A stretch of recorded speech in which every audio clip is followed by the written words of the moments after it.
Sir एक और बात मुझे याद आई, मैंने कहीं पे सुना कि आजकल 1.5 2 3 घंटे की कंसल्टेशन होती है ज्योतिष की, जिसके लिए लाखों रुपए मांगे जाते हैं।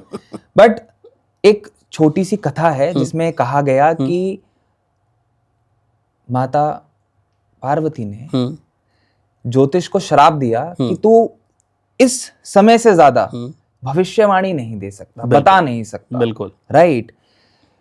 कथा में सच्चाई है, ये तो हम सब जानते हैं। ये 3 4 घंटे की जो कंसल्टेशन चलती हैं, इसके पीछे क्या रीजन है? देखिए, कुछ नहीं है, सिर्फ आडंबर है, उससे ज्यादा कुछ नहीं। और वही आडंबर से मैं हमेशा बचने की सलाह देता हूं कि इस आडंबर में नहीं पड़ना है।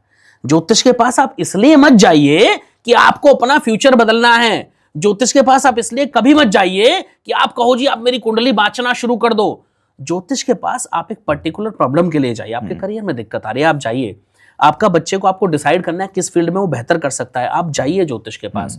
आपको डिसाइड करना है आपको नौकरी बदलनी है नहीं बदलनी है, आप जाइए ज्योतिष के पास। आपको डिसाइड करना है कि आपको बिजनेस करना है या नहीं करना है, आप जाइए ज्योतिष के पास। केवल अपने वो क्वेश्चंस लेकर के जाइए, दैट्स इट। अगर आप ज्योतिष के पास ये करने जा रहे हैं कि मुझे पूरी जिंदगी का मेरा कच्चा चिट्ठा आज खोल के रख दो, तो क्षमा कीजिए भैया, कोई दुनिया में नहीं खोल सकता। ये सब आडंबर है, इसके अलावा कुछ नहीं है। आप तभी ज्योतिष के पास जाएं जब आपकी कोई प्रॉब्लम है। बिना प्रॉब्लम के क्यों जाना है? आप बिना बीमारी के डॉक्टर के पास जाते हैं, बताइए मुझे? क्योंकि कोई लॉजिक नहीं है जाने का। आप जाएंगे तो बेकार ही है, कोई फायदा नहीं होगा। तो वैसे ही अगर कोई प्रॉब्लम नहीं है तो ज्योतिष के पास क्यों जाना है? बस मैं ये पूछता हूं। बिल्कुल मत जाइए, तब जाइए जब कोई प्रॉब्लम है आपको, और 100% आपकी प्रॉब्लम का समाधान किया जा सकता है, इसमें कोई डाउट नहीं है। लाखों लोगों की प्रॉब्लम सॉल्व हुई है, प्रोवाइडेड कुंडली को डिकोड करना आना चाहिए। मैं फिर से बोलता हूं, लोग पता है क्या करते हैं, ज्यादा लगन चार्ट देखा, उसके बाद नववांश देखा, ज्यादा किसी ने देखा तो चलित चंद्र देख लिया, क्योंकि चारों चार्ट इजीली अवेलेबल होते हैं, और प्रेडिक्शन करना शुरू।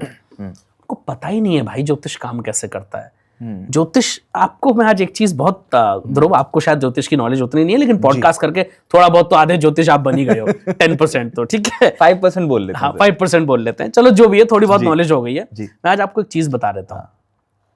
जो हमारी कुंडली है, बहुत ध्यान से दर्शकों के लिए भी मैं बोल रहा हूँ, समझने वाली चीज है।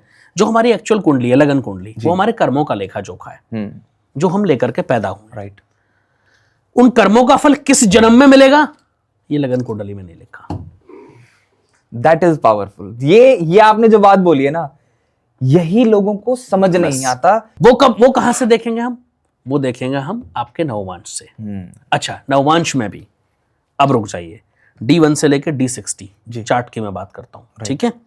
और D60 का मतलब कुंडली का 60वां भाव, ठीक है। D40 का मतलब कुंडली का 40वां भाव, D24 का मतलब कुंडली का 24वां भाग। मतलब इतने हम डिकोड करते हैं उसको, इतना डीप में हम उसको एनालिसिस करते हैं। आप सोचिए, एक कुंडली को हम 60वें भाग में डिवाइड करें तो कितनी डिटेल्ड कैलकुलेशन हमारे सामने हो। राइट। अच्छा, D60 हम कब देखते हैं?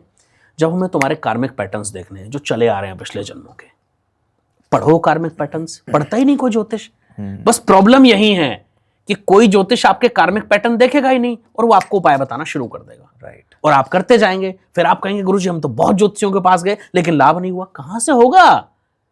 जब तक आपके कार्मिक पैटर्न्स के अनुसार आपको उपाय नहीं दिए जाएंगे, जब तक आपके डिविजनल चार्ट की प्रॉपर स्टडी करके आपको उपाय नहीं दिए जाएंगे, तब तक आपको कोई लाभ ना हुआ है, ना हुआ था, और ना होगा। ये लिख लो आप, एक नहीं सैकड़ों ज्योतिषियों के पास घुमाना। और कोई भी अच्छा ज्योतिष छोड़िए, मेरे पास बिल्कुल, मुझे इग्नोर कर दीजिए, कोई भी अच्छा विद्वान ज्योतिष जो डिविजनल चार्ट्स की बात करता है, जो डिटेल में कुंडली को डिकोड करता है, स्टडी करता है, आप उसके पास जाइए, आपको 100% फायदा होगा। ये मैं ताल ठोक करके कहता हूं, जाइए, लेकिन जाना पड़ेगा। कुछ लोग, अच्छा मेरे पास बहुत सारे लोग और आते हैं, गुरुजी कुंडली देख लो, देखिए हमने, उपाय नहीं कर पाएंगे। आप डॉक्टर के पास गए और आपको प्रिस्क्रिप्शन दे दो, दवाई नहीं खानी, और फिर आप उम्मीद करो ठीक हो गए। ये केस मेरे साथ हुआ अभी जी। एक महाशय हमारे पास आए, ये लगभग 1 महीने पुरानी बात है, और बड़ी दूर से आए थे वो। तो उनका पहला आते ही जो प्रश्न था वो यही था कि गुरुजी कुंडली तो मैं दिखा रहा हूं बट मैं उपाय नहीं कर पाऊंगा। ओके। तो मेरा सीधा आंसर था, मैंने कहा आप गलत जगह आ गए और गलत व्यक्ति के पास आए, और गलत आपने समय खराब किया, अपना भी और मेरा भी, क्योंकि आपका कोई समाधान नहीं हो पाएगा। या फिर आप ये कहो कि मुझे समाधान चाहिए नहीं, मुझे सिर्फ बता दो कि कैसा रहने वाला है। कह रहे नहीं समाधान तो चाहिए, मैं प्रॉब्लम में हूं। तो मैंने कहा समाधान मिलेगा कैसे? वो महाशय उस चीज को समझने के लिए तैयार ही नहीं थे। मैंने हाथ जोड़ के बोला जी आप जा सकते हैं, मैं आपकी कोई हेल्प नहीं कर पाऊंगा। बड़ा सिंपल, कोई फायदा नहीं है ना, क्यों समय खराब करना है भाई। तो आप अगर ज्योतिष के पास जा रहे हो भाई तो ये इंश्योर करके जाओ। हाँ, आप ये कह सकते हो कि मैं जी ये एक उपाय नहीं कर सकता, इसका कोई अल्टरनेट हो। फॉर एग्जाम्पल जैसे कोई व्यक्ति बाहर बैठा है, अब मैं उसको अमेरिका में है, कनाडा में है, मेरे पास तो 15-16 कंट्रीज से कॉल्स आती हैं, तो अब वो हर जगह हर उपाय नहीं हो सकते। अमेरिका में मैं नहीं बता सकता आप बर्ड्स को फीड करो, बैन है वहां, राइट, तो मैं उसका अल्टरनेट बताऊंगा, ठीक है। या कनाडा में मैं नहीं बता सकता कि आप जो है फलानी कोई भी चीज जल प्रवाह कर दो, नहीं है, बैन है वहां, नहीं कर सकते आप नदी में कुछ भी प्रवाह, तो उसका मैं अल्टरनेट बताऊंगा। लेकिन आप ये कहें मैं कुछ नहीं कर सकता, तो फिर बेकार है आपका ज्योतिष के पास जाना। आप अपना भी समय खराब करो और उस ज्योतिष का भी खराब करो। वो मत करो भैया, कोई फायदा नहीं होने वाला है, वो सिर्फ और सिर्फ समय की वेस्टेज है। सही समस्या का सही उपाय करके बस सही ज्योतिष के माध्यम से आप अपनी प्रॉब्लम्स को जड़ से खत्म कर सकते हो, जो कि आपकी सॉरी टोकना चाहूंगा, जड़ से नहीं खत्म किया जा सकता। बस यही दर्शकों को समझना है। उस प्रॉब्लम को हम उसको कुछ समय के लिए बैलेंस किया जा सकता है। और उपायों का मतलब क्या होता है कि हम उस समस्या से आसानी से निकल जाएं। प्रॉब्लम तो सॉल्व हो ही नहीं सकती सर। जब प्रभु श्री राम का विवाह हुआ तो क्या विश्वामित्र जी ने गुण नहीं मिलाए थे? क्या विश्वामित्र जी ने एक बेस्ट मुहूर्त नहीं चुना था जी? क्या विश्वामित्र जी ने कुंडलियां नहीं देखी थी दोनों की? क्या नहीं देखा था बताइए? सब देखा था। लेकिन होए वही जो राम रच राखा, जो प्रभु ने रच दिया उसको कोई मिटा नहीं पाया है, तो हुआ वही, इसमें कोई दो मत नहीं है। तो ये तो, और प्रभु श्री राम स्वयं उनको ये सामना करना पड़ा, तो हमारी और आपकी तो क्या औकात है यार, दो कोड़े की औकात नहीं है हमारी। तो वो तो साक्षात भगवान ईश्वर थे। जब उनको वो नहीं बच पाए और उन्होंने स्थापित किया मर्यादा को, किस लिए? ताकि हम लोग सीख पाए, राइट, कि कुछ चीजें होनी है, वो डेफिनेट है, उसको टाला नहीं जा सकता है। आज अगर आपके हाथ में कोई एक गांठ यहां बन जाती है, भगवान ना करे किसी के में बने, और आप उसकी सर्जरी अगर कराते हैं तो सर्जरी से आप उससे निकल जाएंगे, लेकिन निशान तो कहीं ना कहीं रह जाएगा ना। आप सोचो कि ऐसा कुछ उपाय हो जाए कि जिंदगी में आपके बॉडी में कोई प्रॉब्लम आए ना, तो ऐसा नहीं हो सकता। मेडिकल भी आपकी क्या मदद करता है कि आप आसानी से उस प्रॉब्लम से निकल जाए। पहले लोगों को फीवर होते थे जब आयुर्वेद था, जब एलोपैथी थी नहीं, जितना हमने पढ़ा है, हमारे सामने तो नहीं, जब से हम पैदा हुए तब से तो सब है ही भाई, ठीक है।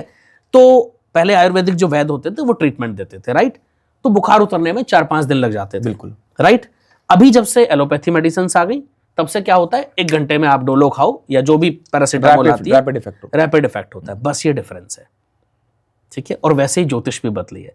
लेकिन अगर आप ये सोचो कि बुखार आए ही ना, तो ऐसा कोई दुनिया में ट्रीटमेंट नहीं बना। आप ये सोचो सरदर्द हो ही ना, ऐसा कोई दुनिया में ट्रीटमेंट नहीं बना भाई।